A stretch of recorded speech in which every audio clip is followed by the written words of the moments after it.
இல்லை நானே வந்து சொல்கிறேன், நீங்கள் அவங்களுக்கு சப்போர்ட் பண்ணி என்னை எடுக்காத அளவுக்கு பண்ணுறீங்களோ, ஓகே. நீங்கள் அப்படிலாம் வந்து ஆனால் எனக்கு நல்லதை தான் சொன்னாங்க. கெமி, ம். ரம்யா, வியானா எனக்கு நல்லதை தான் சொல்லியிருக்காங்க. ம். ஆனால் அந்த இடம், அந்த ஸ்பாட் சண்டை போட்ட இடம், பழகுன புரியுது. இடம், வெத்த இடம், இப்போ நான் நான் வந்து டிசர்வ் பர்சனா இருக்கேன்ட்டு உள்ள எனக்கே தெரியாது.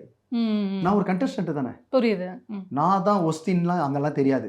நான் அது எல்லாம் அங்க அப்படிதான் வாழ்வோம். ம். ம். திட்டு, அயலல் க அதே மாரி அது மாரி என்னதான் இன்ட்டு குடுத்தாலும் நம்பளுக்குன்னு ஒரு யார் சொல்லி நான் நம்ப அத பண்ணல. ம். ம். ம். எனக்கு வந்து நம்பளுக்கு பணம் தேவைப்படுது. நம்ம குடும்பத்துக்கு இது போதுமே. குப்பை கீழ கிடைக்கிற மாரி இதுக்கு 18,00,000 சும்மா விட்டு சுத்தின்னு இருக்க சொல்றீங்களா? உங்களுக்கு பெரிய காசு தானே அது. புரியுது. ஆமா. ம். அது 18,00,000 சம்பாதிக்கணும்னா நீங்களே ஒரு 5 வருஷம் கிட்ட ஆகணும்ல. அதுக்கு மேலயே ஆகணும். 5 வருஷம் மேலேயே ம். ஆகணும்ல. அது ஒரு செகண்ட்ல எனக்கு அங்க இருக்குல்ல.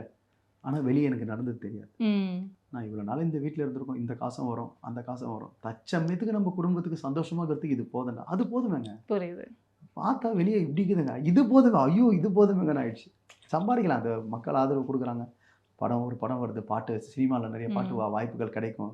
பார்க்குற மியூசிக் டைரக்டர் கூப்பிட்டு வாய்ப்பு ம். குடுப்பாங்க. அதில சம்பாரிச்சு நம்ம எனக்கு நல்லது எனக்கு கொஞ்சம் பண்ணிக்க, குடும்பத்துக்கு கொஞ்சம் பண்ணிக்கின்னு, நம்மளால முடிஞ்சது எதனா பண்ணிட்டு, கொஞ்ச நாள் இருக்க போறோம். இருக்கிற வரைக்கும் சந்தோஷமா இருந்துட்டு போலாம்.